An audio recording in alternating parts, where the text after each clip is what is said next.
नमस्कार, माउन्टेन समाचारमा स्वागत छ। म मञ्जु कार्की। नमस्कार, म पुष्पा सुरे कार्की। सुरुमा मुख्य समाचार।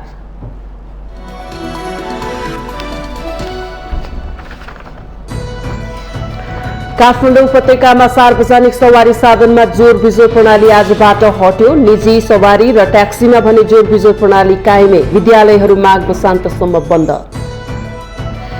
चुनावी हार जितको जोड घटाउने स्थानीय तहको निर्वाचन प्रभावित हुने देखियो। संविधानका छिद्र खोजेर दलका नेताहरू आफू अनुकूल व्याख्या गर्दै। कांग्रेसको केन्द्रीय कार्य सम्पादन समिति गठन। समितिमा वरिष्ठ नेता रामचन्द्र पौडेल सहित सभापतिमा पराजित प्रकाश मानसिंह, विमलेन्द्र निधि र शेखर कोइराला समावेश।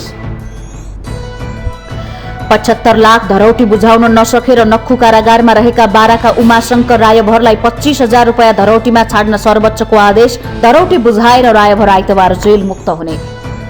नेपालमा कोरोना विरुद्धको खोप अभियान सुरु भएको 1 वर्ष पूरा। लक्षित जनसङ्ख्यामा 82.6%ले एक मात्रा र 68.9%ले पूर्ण मात्रा खोप लगाइसकेको तथ्याङ्क।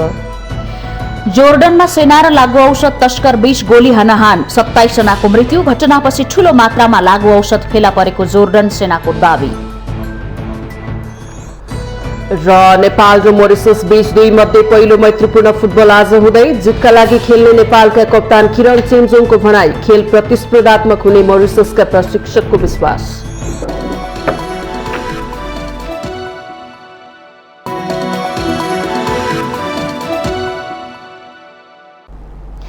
अब समाचार विस्तारमा। काठमाडौँ उपत्यकामा सार्वजनिक सवारी साधनमा लागू जोर बिजोर प्रणाली आजबाट हटेको छ। काठमाडौँसँगै ललितपुर र भक्तपुर जिल्ला प्रशासन कार्यालयले पनि सूचना जारी गर्दै सार्वजनिक सवारी साधनमा जोर बिजोर प्रणाली आजदेखि हटाएको हो। तर निजी सवारी साधन र ट्याक्सीमा भने जोर बिजोर प्रणाली कायमै रहनेछ। यसअघि शुक्रबार बसेको कोभिड संकट व्यवस्थापन समन्वय केन्द्र सीसीएमसी को सार्वजनिक सवारी साधनमा लागू जोर बिजोर प्रणाली हटाउन सिफारिस गरेको थियो। कोरोना संक्रमणको जोखिम न्यून भन्दै गत शुक्रबार उपत्यकामा लगाइएको जोर बिजोर प्रणाली व्यावहारिक नभएको भन्दै व्यापक आलोचना भएको थियो। सीसीएमसीले मन्त्री परिषद बैठकबाट निर्णय गराएर सार्वजनिक सवारीको जोर बिजोर प्रणाली हटाउन सिफारिस गरेको थियो। काठमाडौँ जिल्ला प्रशासन कार्यालयले जारी गरेको सूचनामा विद्यालयहरू पनि माघ मसान्तसम्म बन्द गर्न उल्लेख गरिएको छ। कोरोनाको जोखिम यथावत रहेको भन्दै यो अवधि लम्ब्याएर माघ मसान्तसम्म पुर्याइएको हो।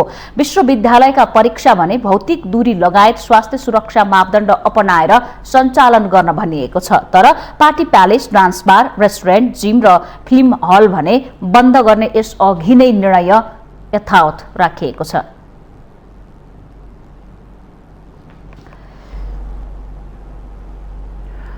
नेताहरूले आफू अनुकूल संविधानको व्याख्या गर्दै स्थानीय तहको निर्वाचन आफ्नो पक्षमा पार्ने माहौल तयार गरिरहेका छन्। सत्ता बाहिर हुँदा संविधान उल्लङ्घन भयो भनेर आन्दोलन गर्ने दलहरूबाट नै सत्तामा पुगेपछि संविधान उल्लङ्घन भएको देखिन्छ। अहिले स्थानीय तहको निर्वाचनमा पनि दलहरूका आफ्नै दाउपेच छन्, जसका कारण संविधानलाई नै विवादित बनाउने काम भइरहेको छ। झण्डै 7 दशक पर्खेर नेपाली जनताले प्राप्त गरेको भनिने नेपालको नयाँ संविधान कार्यान्वयनको विषय भने ज्यादै फितलो छ। जबकि यति ठूलो महत्व दिएर जारी गरेको संविधान अक्षरश कार्यान्वयन हुनुपर्ने हो। तर विडम्बना भन्नुपर्छ, नेताहरूले संविधानका धारा उपधारा आफू अनुकूल व्याख्या गर्दै संविधानको दुरुपयोग गरिरहेका छन्। अहिले देशभर स्थानीय तहको निर्वाचन कहिले गर्ने भन्ने बारे दलका नेताहरूले जसरी हुन्छ आफ्नो फाइदा हेरेर संविधानको व्याख्या गरिरहेका छन्। यो परिस्थिति हेर्ने हो भने मात्रै पनि संविधानको कार्यान्वयन कति कमजोर अवस्थामा छ भन्ने विषय छर्लङ्ग हुन्छ।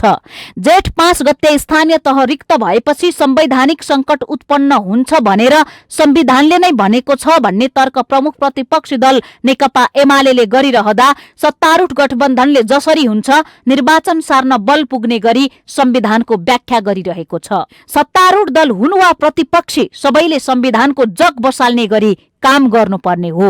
आन्दोलन गर्ने बेला संविधान लीग भन्दा बाहिर गयो भनेर डंका पिट्ने तर आफू सत्तामा हुँदा संविधानलाई सही दिशातर्फ उन्मुख गर्न नचाहनेहरूले संविधानका छिद्र खोजेर चुनाव वैशाखमा गर्ने कि नगर्ने भन्ने बारे आफ्नो तरिकाले व्याख्या गरिरहेका छन्।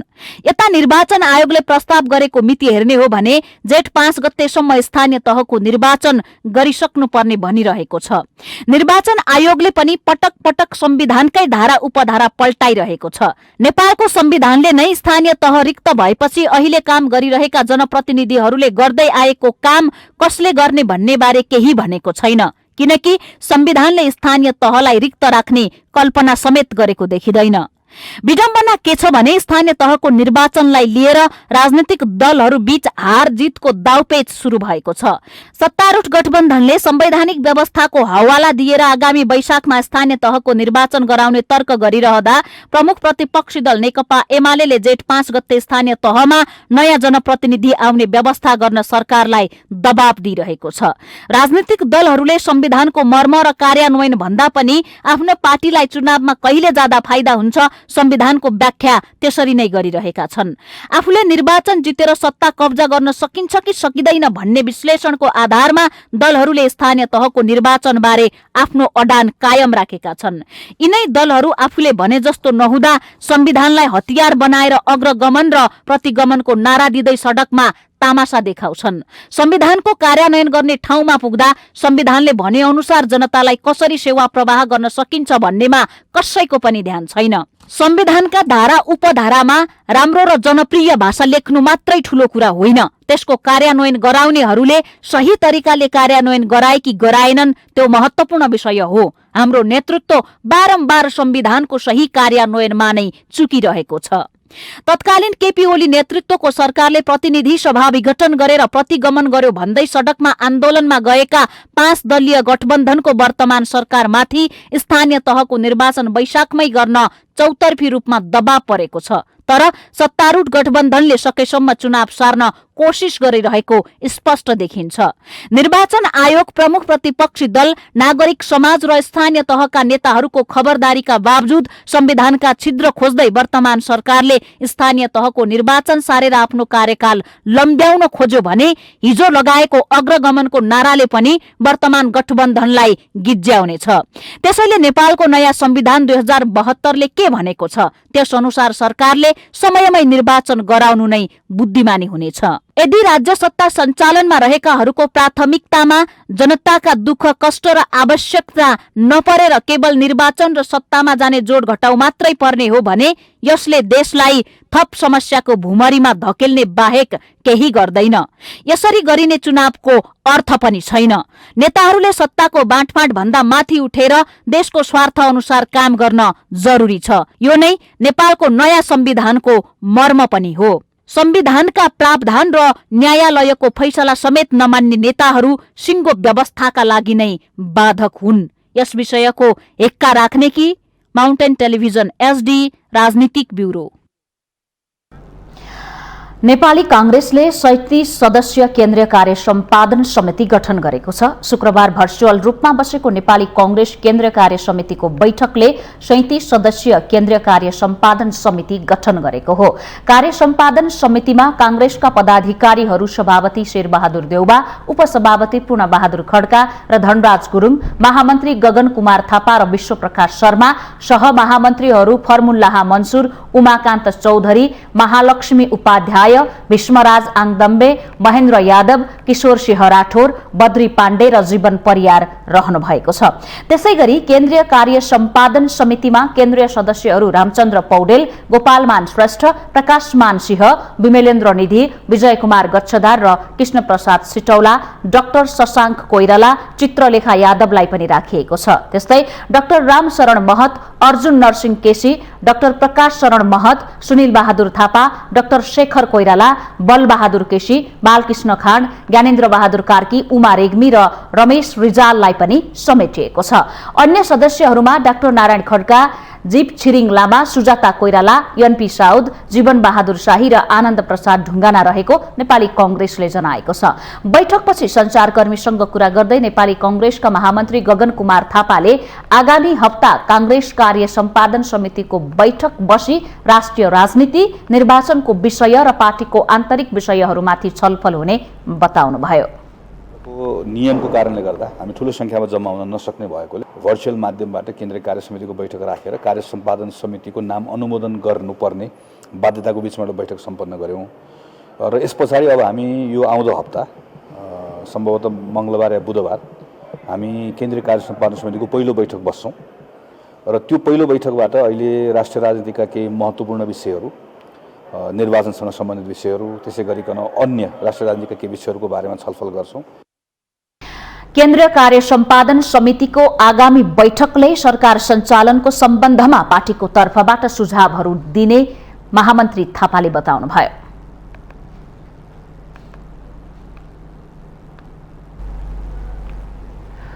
नेपाली कांग्रेसका सभापति एवं प्रधानमन्त्री शेरबहादुर देउवा, नेकपा माओवादी केन्द्रका अध्यक्ष पुष्पकमल दाहाल र नेकपा एकीकृत समाजवादीका अध्यक्ष माधव कुमार नेपाल बीच भेटवार्ता भएको छ। शुक्रबार बिहान बालुवाटारमा तीन नेता बीच राष्ट्रिय सभा निर्वाचनको समीक्षा र स्थानीय निर्वाचनका विषयमा छलफल भएको हो। बैठकमा विषय उठान भए पनि कुनै ठोस निर्णय भने नभएको प्रधानमन्त्री कार्यालयले जानकारी दिएको छ। गठबन्धनमा सहभागी कांग्रेस बाहेक दल संघीय र प्रदेशको चुनाव पहिला गरेर मात्रै स्थानीय चुनाव गर्नुपर्ने पक्षमा छन्। कांग्रेस भने त्यस विषयमा कुनै निष्कर्षमा पुगिसकेको छैन। यता प्रतिपक्षी दल एमाले भने वैशाखमै स्थानीय तहको चुनाव हुनुपर्ने अडान राख्दै आएको छ। यसैबीच छलफलमा सत्ता गठबन्धनका 5 वटै दलका शीर्ष नेताहरूको बैठक शनिबार बोलाउने निर्णय समेत गरिएको छ।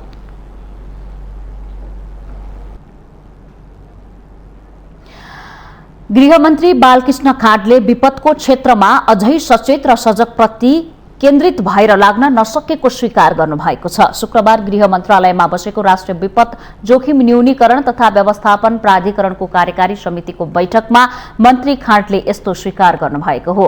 उहाँले नेपालको भू बनावटका कारण जुनसुकै बेलामा पनि विपदका घटनाहरू हुन सक्ने भन्दै त्यसबारे पूर्व तयारी र विश्लेषण गरेर अघि बढ्न आवश्यक रहेको बताउनुभयो। विपदको न्यूनीकरण, यसको व्यवस्थापन र विपद पूर्व नै यसको चाहिँ नि विश्लेषण अघि मान्य विज्ञानमन्त्रीले पनि भनिसक्नुभयो। यो विपद पछिको बारेमा हामी अहिले धेरै सजग र सचेत हुन थालेका छौँ। केही समय त्यस्तै संघीय मामिला तथा सामान्य प्रशासन मन्त्री राजेन्द्र प्रसाद श्रेष्ठले विपद पूर्व नै पूर्व सूचना प्रणालीको व्यवस्था गरिनुपर्ने सुझाव राख्नुभयो। उहाँले जनतालाई विपदबाट जोगाउनका लागि चेतावनी स्वरूप सूचना प्रकाशन गर्दा त्यसले मानवीय र भौतिक क्षति हुनबाट जोगाउन सकिने बताउनुभयो।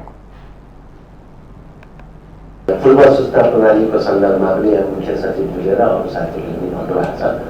यसमा एलआर सिस्टमलाई कसरी व्यवस्थित गर्न सकिन्छ, जस्तो भूकम्पको बेला होस्, भारी पहिरोको बेला होस्, अरू कुनै पनि सन्दर्भमा एलर्ट सिस्टमलाई चाहिँ अलिकति अब अन्य देशहरूमा त धेरै राम्रो सघाइसक्यो। जस्तो समुद्रमा आँधी आउने बेला छ भने यति घन्टा अगाडि आँधी आउनेछ भन्ने कुराको पूर्व सूचना दिने गर्दछ र बस्तीहरू सर्ने गर्दछ। त्यसकारण चाहिँ यो अहिले मन्त्रीजीले भने जस्तै अब विपद आइसकेपछिको उद्धार राहत र पुनर्निर्माण भन्दा यो चाहिँ भयो भने अलिक बढी चाहिँ प्रभावकारी हुन्छ। कार्यक्रममा शहरी विकास मन्त्री रामकुमारी झाँक्रीले अव्यवस्थित रूपमा राखेका सुकुम्बासीहरूलाई सरकारले जग्गा उपलब्ध गराउने भन्दा पनि आवास बनाउनु पर्नेमा जोड दिनुभयो। जमिन बाँड्ने सुकुम्बासी या नौसुकुम्बासी यो विपदमा परेर पुनर्स्थापना गर्ने या जोखिमका बस्ती हो, यी पक्षलाई हामी आवासको कुरा मात्रै गर्छौँ, रोजगारी र अरू बाँकी कुरा राज्यले वातावरण मिलाउँछ भन्ने कुराको स्टेटमेन्ट चेन्ज गरौँ। होइन भने त्यो गाउँ सारेर हामी 50 जनाको अथवा 50 परिवारको गाउँ सारेर तल जमिन पनि दिने, त्यसलाई एक कट्ठा खेती गर्ने जमिन पनि दिने, यो गरेर हामी कहिल्यै नसकिने र असफल हुने प्रोग्रामहरू ल्याउनु।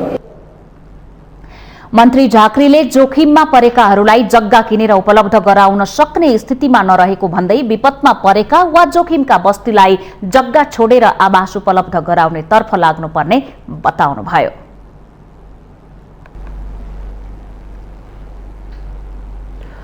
स्थानीय प्रदेश र संघको निर्वाचन गर्नै पर्ने संवैधानिक व्यवस्था अनुसार सरकारले आगामी 3 तहको निर्वाचन सम्पन्न गर्नुपर्नेछ। त्यसका लागि सरकारले मिति तोकेर निर्वाचन आयोग तयारीमा लाग्नुपर्ने हुन्छ।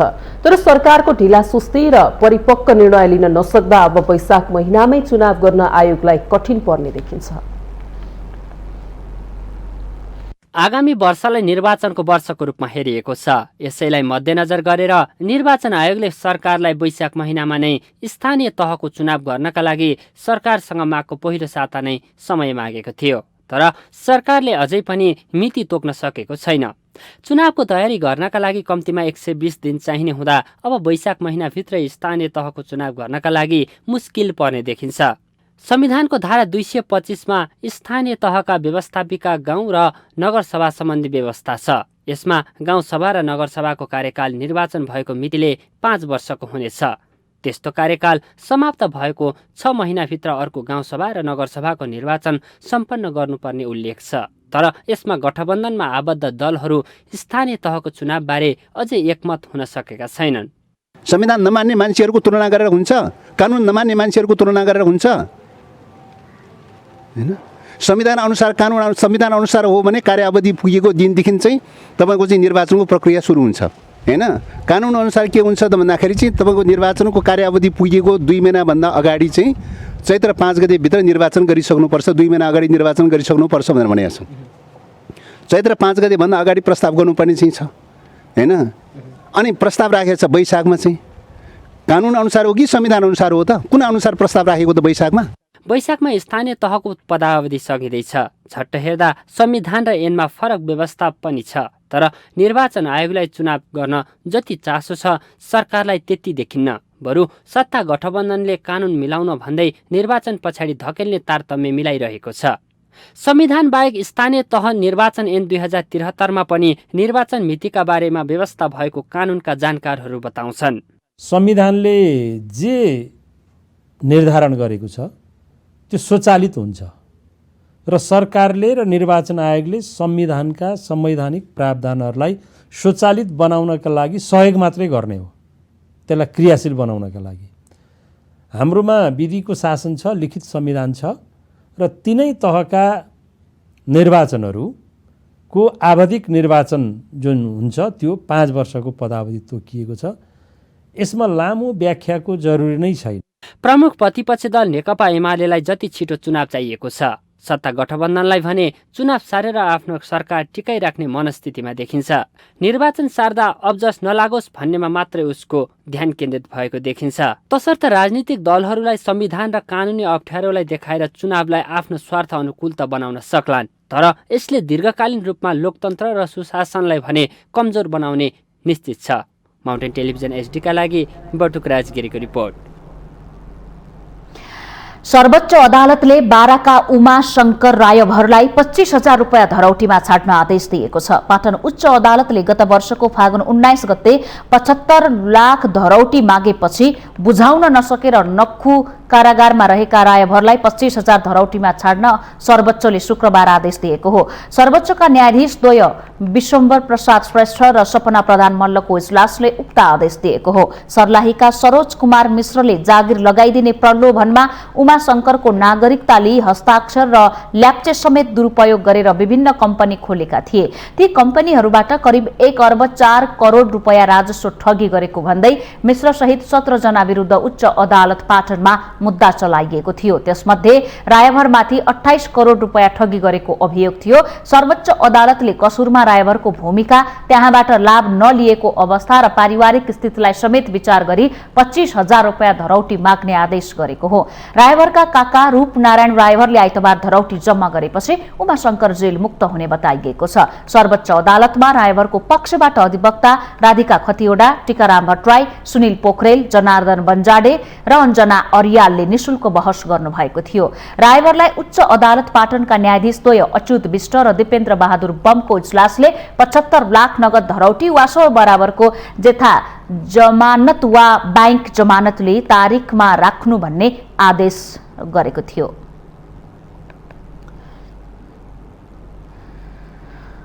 माउन्टेन समाचारमा पालो भएको छ विश्रामको।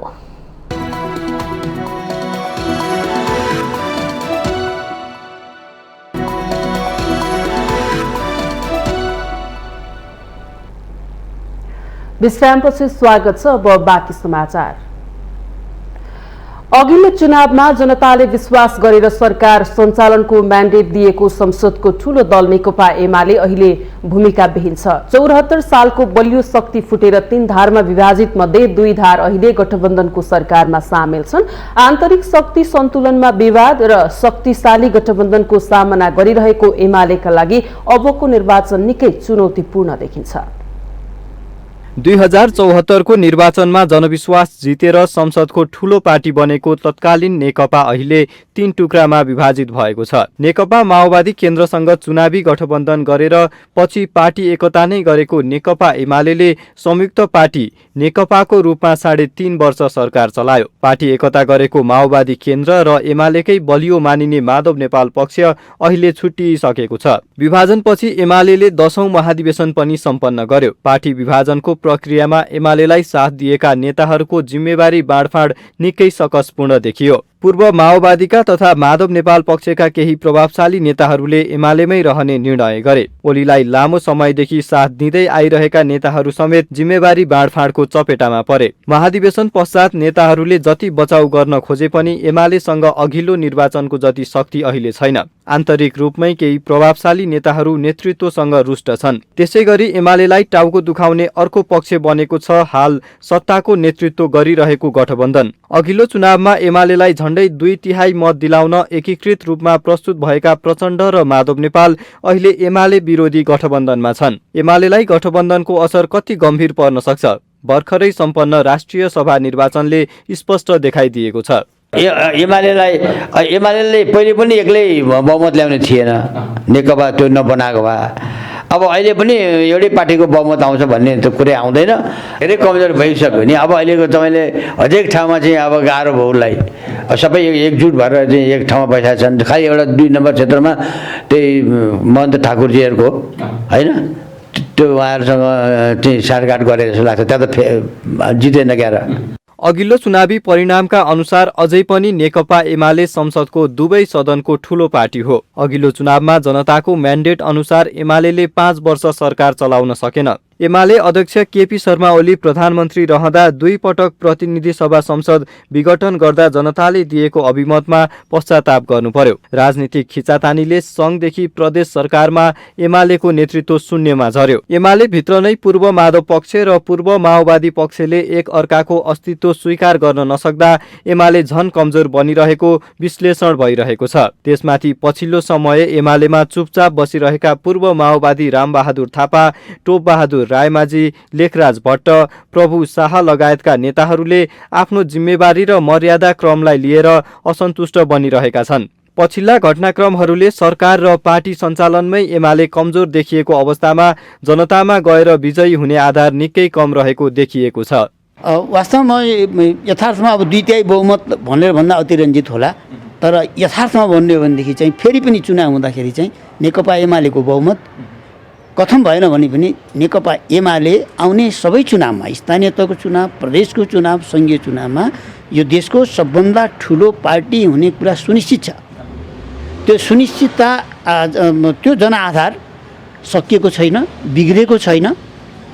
जनतामा केही सामान्य असन्तुष्टि होला, गुनासो होला, तर चाहिँ के भन्दा एमाले नै छोड्ने, एमालेलाई भोट नहाल्ने अवस्थामा जनता छैनन्। अहिले पनि अध्यक्ष ओली लगायत नेताहरूले जनतामा एमाले शक्तिशाली रहेकाले आगामी निर्वाचनमा पनि पहिलो पार्टी बन्ने दावी गरिरहेका छन्। तर एमालेको आन्तरिक खिचातानी एकतर्फ र सत्तारूढ गठबन्धनको सामु एक्लिएको परिस्थिति अर्कोतर्फ रहँदा एमालेको शक्ति कल्पना गरे भन्दा धेरै खुम्चने देखिन्छ। जनताको म्यान्डेट अनुसार सरकार चलाउन नसकेको आरोप लागेका बेला शक्तिशाली राजनीतिक गठबन्धनको सामना गरेर एमाले टिक्न सक्ला या नसक्ला आगामी निर्वाचनले देखाउनेछ। माउन्टेन टेलिभिजन एचडीका लागि क्यामेरामा प्रदीप घलानका साथमा सुजन चालिसेको रिपोर्ट। पूर्व प्रधान न्यायाधीश गोपाल प्रसाद पराजुलीले स्थानीय तहको निर्वाचन सार्ने काम गरिए संविधानलाई नै समाप्त गर्ने चेतावनी दिनुभएको छ।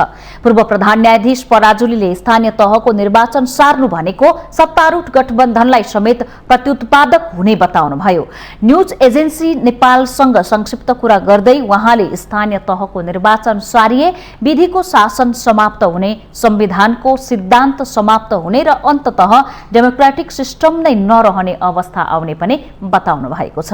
पूर्व प्रधान न्यायाधीश पराजुलीले स्थानीय तहको निर्वाचनलाई सार्ने काम गरे अहिलेको संविधान नचाहेका शक्तिहरूलाई बल पुग्ने तर्फ पनि सचेत गराउनु भएको छ। डेमोक्रेसीलाई पनि यसले चाहिँ के भनेदेखि तपाईँको धावा बोल्छ, अर्को त्यति नभएर विधि र संविधानलाई चाहिँ उपहास गर्छ। साहसका साथ जान सक्नुपर्छ। गठबन्धन होस् या चाहिँ मेरो भोट पुग्दैन कि मैले मत ल्याउँदिनँ कि मैले चाहिँ मेरो चाहिँ मतलब थोरै जित्दै हुन्छ कि अर्का, यस्तो चाहिँ यो चाहिँ यो मानसिकतामा जब उहाँहरू रहनुहुन्छ त्यसले चाहिँ के गर्छ भनेदेखि त्यसले विधिको शासनलाई समाप्त पार्छ।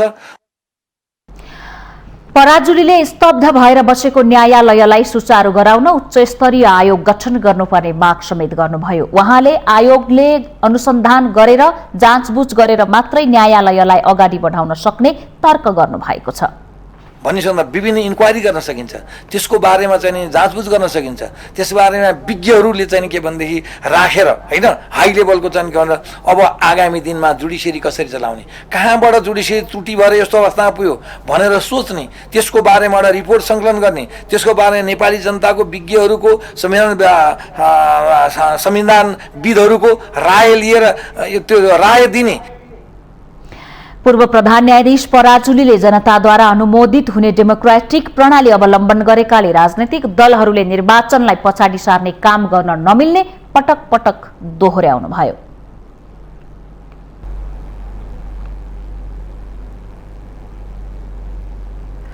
नेपालमा कोरोना विरुद्धको खोप अभियान शुरू भएको शुक्रबार 1 वर्ष पुगेको छ। 2077 फागुन 14 गते अग्रपंक्तिमा खटिने स्वास्थ्यकर्मी, सुरक्षाकर्मी लगायतबाट कोरोना विरुद्धको खोप अभियान शुरू भएको हो। नेपालमा पहिलो पटक भित्रिएको कोभिसिल्ड खोप लगाएर खोप अभियान शुरू गरिएको थियो। सुरुमा प्रयोग गर्नका लागि मात्र नेपालमा खोप ल्याइएको हो भन्ने प्रचारले नागरिकलाई खोपप्रति आकर्षण थिएन। सर्वसाधारण मात्रै नभई चिकित्सक, नर्सहरू पनि खोपप्रति विश्वस्त हुन सकेका थिएनन्। खोपप्रति विश्वास दिलाउन स्वास्थ्य तथा जनसंख्या मन्त्रालय, स्वास्थ्य पत्रकार मञ्च लगायतका संघ संस्थाहरूले जनचेतना अभियान नै शुरू गरेका थिए। पहिलो पटक भारतले नेपाललाई 10 लाख कोभिसिल्ड खोप अनुदानमा उपलब्ध गराएको हो। खोप अभियान शुरू भएको 1 वर्षमा 3,04,75,589 मात्रा खोप लगाइसकिएको स्वास्थ्य तथा जनसंख्या मन्त्रालयले जनाएको हो। हालसम्म 1,64,58,475 जनाले एक मात्रा र 1,37,34,390 जनाले पूर्ण मात्रा खोप लगाइसकेको तथ्याङ्क छ। त्यस्तै अतिरिक्त खोप लगाउनेको संख्या 2,82,724 पुगेको मन्त्रालयले जनाएको छ। कुल जनसंख्यामा एक मात्रा लगाउनेको संख्या 54.2 र पूर्ण मात्रा लगाउनेको 45.2% पुगेका छन्। लक्षित जनसंख्यामा एक मात्रा लगाउनेको 82.6 र पूर्ण मात्रा लगाउनेको 68.9% पुगेको छ। हाल 12 वर्षमाथि सबै उमेर समूहका व्यक्तिलाई सरकारले निशुल्क खोप दिँदै आएको छ। 5 देखि 11 वर्षका बालबालिकाका लागि खोप अभियान छिट्टै शुरू गरिने सरकारले बताएको छ।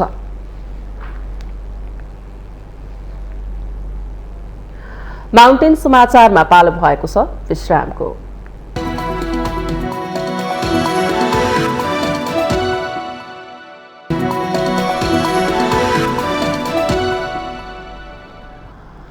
विश्रामपछि स्वागत छ। अब बाँकी समाचार। राष्ट्रपति विद्यादेवी भण्डारीले ज्ञानचन्द्र आचार्यलाई संयुक्त अधिराज्य बेलायतका लागि नेपालको आवासीय राजदूत नियुक्त गर्नुभएको छ। राष्ट्रपति भण्डारीले शुक्रबार नेपालको संविधानको धारा 282 बमोजिम मन्त्री परिषदको सिफारिशमा आचार्यलाई राजदूतमा नियुक्त गरेको राष्ट्रपतिको कार्यालयले जनाएको छ। आचार्यको नाम संसदीय सुनवाई समितिबाट मङ्सिर 20 गते अनुमोदन भएको थियो। कार्तिक 11 गते बसेको मन्त्री परिषद बैठकले आचार्य सहित भारतका लागि शंकर शर्मा र अमेरिकाका लागि श्रीधर खत्रीलाई संसदीय सुनवाईका लागि सिफारिस गरेको थियो। संसदीय समितिबाट अनुमोदन भएसँगै 3 राजदूतको एग्रिमो अनुमति पत्रको लागि सम्बन्धित मुलुकलाई पत्राचार गरिएको थियो। पत्राचार गरिएकोमा बेलायतबाट मात्र हालसम्म स्वीकृति प्राप्त भएको छ। अमेरिका र भारतबाट एग्रिमो आइसकेको छैन, त्यसैले बेलायतका लागि राजदूत आचार्यलाई राजदूतमा नियुक्त गरिएको हो। सरकारले चीन सहित अन्य 20 विदेशी नियोगमा भने राजदूत नियुक्त गरेको छैन।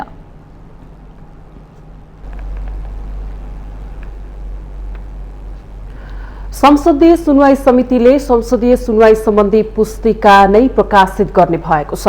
समितिको शुक्रबार सिंहदरबारमा बसेको बैठकले हालसम्म भएका संसदीय सुनवाई सम्बन्धी व्यवस्था, निर्णय प्रक्रिया तथा विभिन्न पदमा प्रस्तावित व्यक्तिहरूको सुनवाई सम्बन्धी विवरण पुस्तिका तयार पार्न मातहतको सचिवालयलाई निर्देशन दिएको छ। समितिको काम प्रभावकारी बनाउने गरी त्यस सम्बन्धी विगतका कामहरूको विवरण सहितको पुस्तिका तयार गर्न सचिवालयलाई निर्देशन दिएको सभापति लक्ष्मणलाल कर्णले जानकारी दिनुभयो। विभिन्न पदमा प्रस्तावित व्यक्तिहरूको सुनवाई सम्बन्धी विवरण पुस्तिका तयार पार्न, अध्ययन गर्न, समितिमा पेश गर्न सचिवालयलाई निर्देशन दिने भन्ने एउटा तयार भएको, यसलाई निर्णयको रूपमा दिन्छ। सभापति कर्णले संसदीय सुनवाई समितिको कामलाई प्रभावकारी बनाउन संघीय संसद ऐन नै परिमार्जन गरेर अघि बढ्नुपर्नेमा जोड़ दिनुभयो। संसदीय सुनवाई समितिको कामबारे विभिन्न ठाउँमा प्रश्न उठ्ने गरेकाले पनि यसको प्रभावकारिताका लागि आवश्यक कानूनी व्यवस्था गर्नुपर्ने उहाँको भनाइ छ।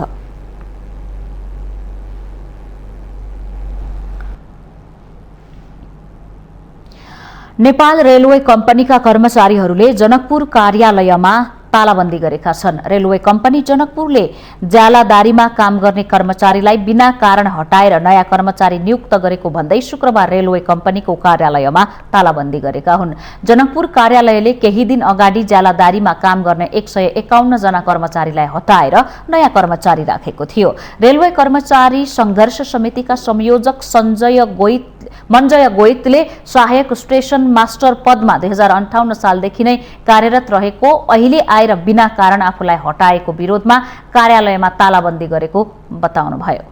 काम गरेको छौँ, त्यसपछि हामीहरूलाई राख्नु पर्यो र सञ्चालन गर्नु पर्यो, हामीले समायोजन गर्नु पर्यो, जो बाँकी तलब छ हामीले त्यो दिनु पर्यो। त्यसपछि हामी 10 दिनको त्यो धाना कार्यक्रम 12 दिनमा गर्यो। योभन्दा पहिला यो भन्यो कि मलाई केही पुरानो कर्मचारीसँग मतलबै छैन। त्यसपछि उनले एउटा सूचना निकाल्यो कि भयो हामी आवश्यक पऱ्यो भने यो पुरानो कर्मचारीलाई लिन्छौँ भने त्यो एउटा भयो। त्यसपछि हामी बाध्य भएर कुनै डिसिजन अहिलेसम्म वार्तामा आएको छैन, वार्तामा पहल पनि आएको छैन। त्यसैले हामीले बाध्यता भएर तला यो 2078 साल माघ 13 गतेदेखि तालाबन्द गरेर हामी धाना कार्यक्रम स्थापित राखिएको। कम्पनीका महाप्रबन्धक झाले 55 जना नयाँ कर्मचारीलाई नियुक्त गरी पुरानो कर्मचारीलाई अवमूल्यन गरेर पुनः नयाँ तालिम दिन सञ्चालन गरेपछि पुराना कर्मचारीहरू आन्दोलित भएका हुन्। जयनगर कुर्थासम्म 35 किलोमिटर रेल लिक तयार भइसकेकोले नेपाल सरकारले गत वर्ष नै रेल सेट खरिद गरिसकेको छ।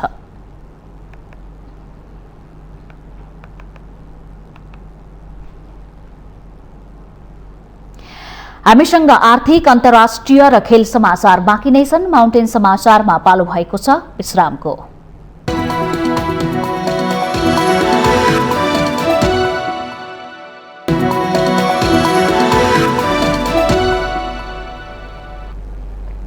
विश्रामपछि स्वागत छ। अब पालो आर्थिक समाचारको।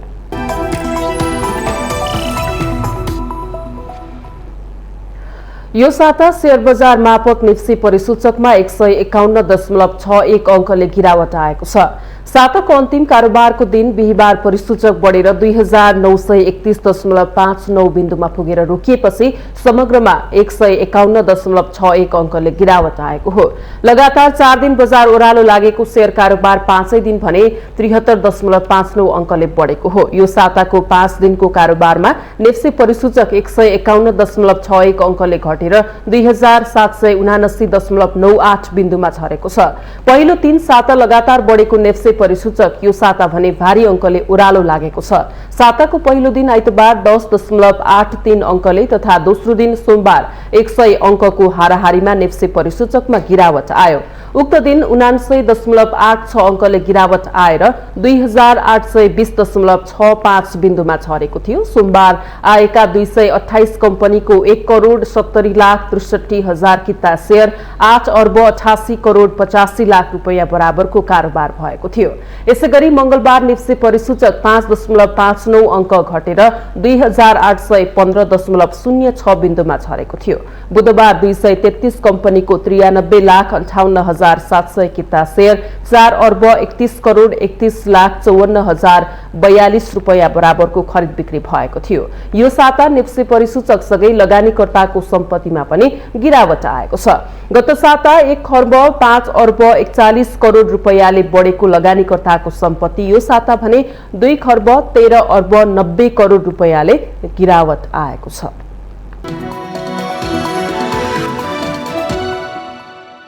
यससँगै हामी माउन्टेन समाचारको अन्त्यमा आइपुगेका छौं। जाँदा जाँदै मुख्य समाचार पुनः एकपटक।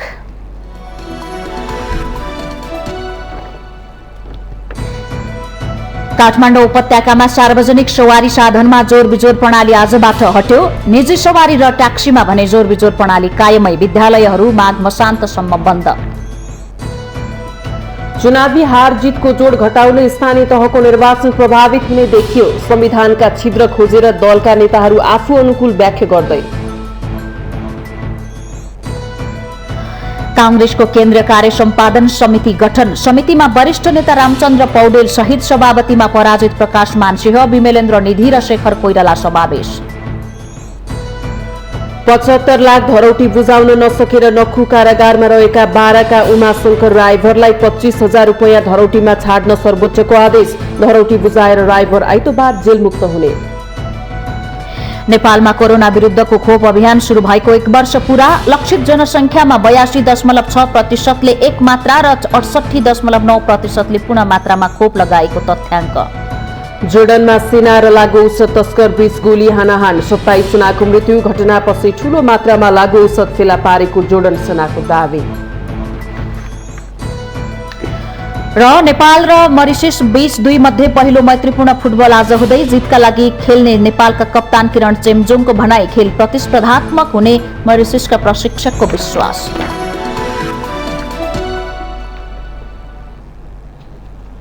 माउन्टेन समाचार अहिलेलाई सकियो। सत्य, तथ्य र निष्पक्ष समाचारका लागि हेर्दै गर्नुहोला माउन्टेन टेलिभिजन HD। नमस्कार।